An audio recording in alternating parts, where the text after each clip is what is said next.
Hey guys, today we've got another exciting lesson for you. This time we're diving into phrases commonly used in the workplace. These phrases will help you sound more natural and confident in professional conversations. By the end of this lesson, you'll be able to use them effectively at work or even in casual settings. Before we dive in, have you ever heard phrases like follow up, set up, or put off, and wondered what they mean? Don't worry.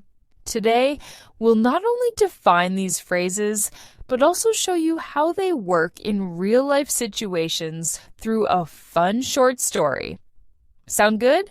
Let's get started. Story time. Jake is a team leader at a small company. One Monday, he had to set up a meeting to plan a new project. The meeting went well, and Jake gave tasks to everyone on his team. But then Sarah, one of his teammates, got sick. She couldn't finish her work. Jake decided to take over her task to keep the project moving. The next day, Jake was ready to present the project to a client. But the client called to call off the meeting because they weren't ready. This gave Jake's team more time, but some tasks had been put off for too long. Jake reminded everyone to keep up with the deadlines so they wouldn't fall behind. At the end of the week, Jake sent an email to follow up with the client and reschedule the meeting. The client was happy, and Jake's team finished the project successfully. So, what did you think of the story? Did you catch all the phrases? Let's break them down together so you can start using them in your conversations. Breaking down the phrases. 1. Follow up. In the story, Jake emailed the client to follow up and reschedule the presentation. This means he reached out to check on progress, provide updates, or continue a previous conversation. It's often used in professional settings when you want to ensure something hasn't been forgotten or when you're waiting for a response. Why is it useful? Follow-up is a polite and professional way to stay proactive. Whether you're waiting for an email reply, confirmation on a meeting, or a decision from someone, following up shows that you're organized and attentive. How is it used? I sent an email to follow up on the documents I submitted last week. After the meeting, I'll follow up with the team to ensure everyone knows their tasks. Now is your turn. Have you ever had to follow up on something important? Use follow up in a sentence and share it with me in the comments below. 2. Set up. Jake had to set up a meeting with his team to discuss the campaign. This phrase means to arrange, organize, or prepare something so it's ready to use. It can refer to physical tasks like setting up equipment or organizational tasks like planning an event or meeting. Why is it useful? Set up is incredibly versatile. It's commonly used in workplaces for scheduling meetings, preparing presentations, or getting systems ready. Outside work, you can use it for arranging plans or assembling something. How is it used? Can you set up the projector for the presentation? I'll set up a call with the client to discuss their feedback.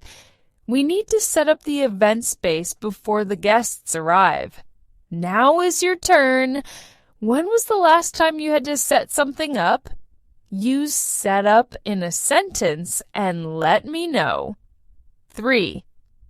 Take over. In the story, Jake had to take over Sarah's tasks when she got sick. This means to assume control or responsibility for something someone else was managing. You might take over temporarily or permanently, depending on the situation. Why is it useful? Take over is a critical phrase in team environments. It demonstrates flexibility and teamwork, as sometimes we need to step in and help when others are unable to complete their work. How is it used? When my manager went on leave, I had to take over her responsibilities. The new CEO will take over the company starting next month. Can you take over the project while I'm on vacation? Now is your turn. Have you ever had to take over someone's work? Share your experience in a sentence. 4. Call off. The client decided to call off the presentation. This phrase means to cancel something that was planned or scheduled, like a meeting, event, or activity. Why is it useful? Call off is a clear and polite way to communicate cancellations. Whether plans change unexpectedly or something becomes unnecessary, this phrase lets you professionally handle cancellations. How is it used? We had to call off the meeting because the key participant couldn't attend. The outdoor concert was called off due to bad weather. Let me know if we need to call off the trip. Your turn. Have you ever had to call off an event or meeting? Practice using call off in a sentence. 5. Put off. Jake realized some tasks had been put off for too long. This means to delay or postpone something, often because it feels less urgent or important at the time. Why is it useful? Put off is a relatable phrase because everyone procrastinates sometimes.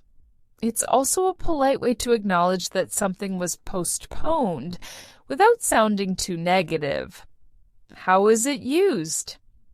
I put off going to the dentist, and now I have a toothache. We can't keep putting off this report. It's due tomorrow.